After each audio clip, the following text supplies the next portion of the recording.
citra. Oke, kalau dari Pak Julius sendiri bagaimana perspektif Anda? Kalau dari Pak Faisal mengatakan ini adalah bentuk upaya yang dilakukan oleh Amerika Serikat untuk mendapatkan dukungan dari negara-negara, termasuk juga dari warga negara Amerika Serikat sendiri. Bagaimana Anda melihat ini Pak Julius? Benarkah ini murni karena kemanusiaan?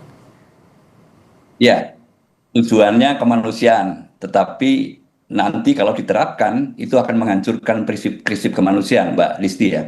Eh, karena cara yang dipakai cara-cara militer. Jadi dan itu risikonya jauh lebih besar ya daripada selama ini blokade yang kapal-kapal perangnya hanya standby istilahnya begitu gitu.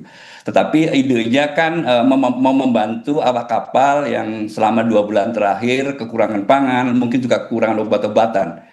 Itu kemanusiaannya gitu. Tetapi lihat bagaimana caranya. Caranya kan mengerahkan kapal perusak berpeluru kendali gitu ya. Lalu didukung oleh 100 pesawat perang, lalu perangkat militer yang lain tanpa awak termasuk drone, ditambah 15.000 personil. Nah ini kan militer gitu ya. Dan kebayang kalau awak-awak nanti mengikuti inisiatif proyek Freedom tadi, mereka akan jadi sasaran dari Iran gitu, rudal-rudal Iran gitu ya. Dan itu yang saya sebut dengan tragedi kemanusiaan yang lain gitu. Bahayanya dari inisiatif atas nama kemanusiaan, tapi korbannya adalah kemanusiaan. Itu menurut saya sangat-sangat membahayakan. Ya kalau dia mengundang negara-negara lain kan bagian dari kampanyenya dia untuk mendapatkan dukungan. Salah satunya ya. Tetapi saya sepakat dengan Mas Faisal tadi, ini pengecut gitu ya. Tidak berani melakukan inisiatifnya sendiri. Nah, kelihatan kan gitu ya, ini bukan kemanusiaan, ini strategi militer memancing-mancing Iran gitu ya untuk menyerang gitu, dan nanti pada akhirnya ada alasan Amerika Serikat untuk membalas. Tetapi kita nggak yakin lah seberapa jauh dia akan menginisiasi itu gitu, akan mengeksekusi inisiatifnya, itu poinnya. Tetapi mungkin yang penting juga yang Mbak Disti ditambahkan adalah karena tekanan Kongres. Kongres itu kan sudah menetapkan bahwa 60 hari sejak operasi militer dilakukan 28 Februari wajib ya mendapat persetujuan dari Kongres. Kalau tidak 30 hari kemudian harus menarik pasukannya. Nah, ini kan pusing juga dapat tekanan dari internasional, dapat tekanan dari Iran, dapat tekanan juga dari publik dan dari Kongres gitu. Dan maka dikasih nama Project Freedom ya. Ini beda dengan operasi yang dilakukan sebelumnya. Dan Trump berkali-kali juga bilang perang sudah berakhir tanggal 8 April, itu pada waktu gencatan senjata dimulai. Dan ini sesuatu yang baru gitu ya. Ini cara orang untuk mencari-cari rasionalisasi ya supaya aksinya bisa berlanjut gitu ya. Dan saya bilang ini Trump memang tidak punya banyak pilihan gitu. Pemimpin yang bingung ya di banyak aspek, apalagi yang bisa dilakukan. Mbak Disti kira-kira. Oke, ini adalah salah satu upaya untuk merasionalisasi. Saya tertarik itu. Tapi kemudian bagaimana respon dari negara-negara yang kapalnya ini masih tertahan di Selat Hormuz? Kalau kita lihat lebih percaya mengikuti Amerika Serikat, ataukah kemudian lebih mempercayai Iran yang sudah mengatakan dengan tegas kapal-kapal yang ingin melintasi Selat Hormuz wajib berkoordinasi dengan Iran untuk menjamin keselamatan dan juga keamanan. Bagaimana Anda melihatnya? Nah, kalau kita lihat inisiatifnya kan kemarin hari tanggal 4 ya, dan media internasional melihat melalui satelit apakah ada pergerakan kapal-kapal tanker ya, termasuk kapal-kapal niaga gitu, dan bersih ya, masih belum ada. Itu artinya apa? Belum ada yang berani ngambil risiko ya, didampingi oleh Amerika Serikat.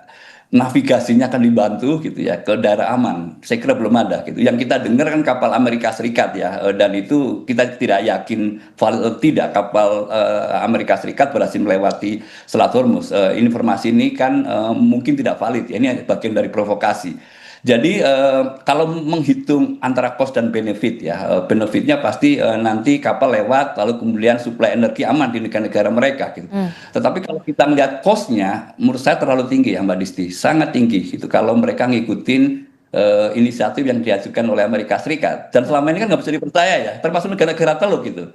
Negara-negara teluk termasuk Uni Emirat Arab kan sudah ancang-ancang juga gitu, karena nanti deployment-nya kan lewat Abu Dhabi gitu ya, Dubai gitu ya. Dan ini sudah ada warning, ancaman sangat serius terhadap rudal Iran, dan itu sah ya menurut Iran. Siapapun negara yang menyediakan basis militer lalu kemudian menjadi tempat untuk deployment akan menjadi target Iran.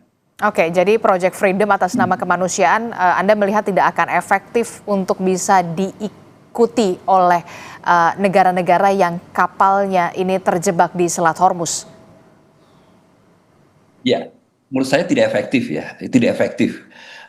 Kalau ini disebut sebagai strategi memaksa Iran untuk kembali ke perundingan, respon Iran sudah sangat jelas. Dia menawarkan inisiatif yang lebih baik, membuka Selat Hormuz, aman gitu ya. Dan membuka Selat Hormuz, tinggal Amerika Serikat membuka blokade, itu paling aman gitu ya. Lalu kemudian berunding, Iran siap untuk itu. Gitu.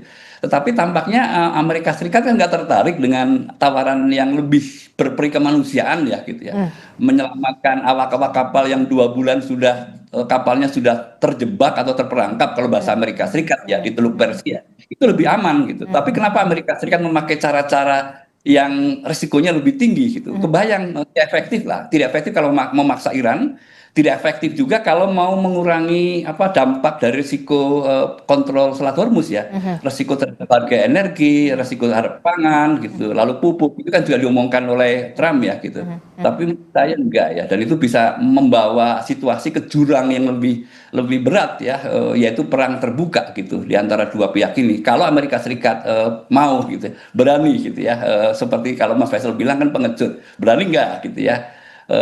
Walau alam ya kita tidak tahu sampai itu terjadi ya, Oke, Mbak Listi. sejauh mana potensi akan ada perang terbuka ketika memang Amerika Serikat Anda mengatakan tidak akan efektif ketika bermanuver soal Project Freedom atas nama kemanusiaan dengan memaksa dalam tanda kutip ya, memaksa Iran untuk bisa kembali maju ke meja perundingan. Ya, tidaklah, tidak efektif ya. Tidak efektif dalam hal satu tadi sudah saya sebut gitu ya. Syarat dari Iran kan simple ya gitu. Simple sesederhana siap membuka Hormuz gitu, blokade dibuka gitu.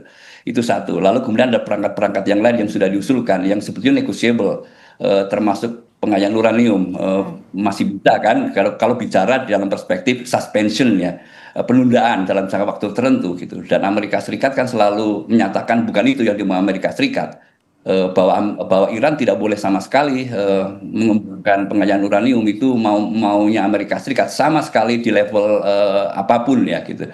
Nah, memang sengaja itu kelihatannya Amerika Serikat tidak memilih jalan perundingan barangkali ya gitu. Nah, kalau saya bilang sebetulnya apakah ancaman Iran bahwa dia mengembangkan senjata nuklir lalu kemudian akan memakai nuklirnya gitu ya, itu kan masih not likely lah ya, belum terlihat sama sekali ya gitu. Dibandingkan jika kalau kita melihat dampak dari penutupan Selat Hormuz itu kan sudah kita rasakan ya, di seluruh dunia sudah kita rasakan. Oke. Tetapi kalau ancaman pemusnahan massal apakah iya gitu ya? Menurut saya mengada-ada ya.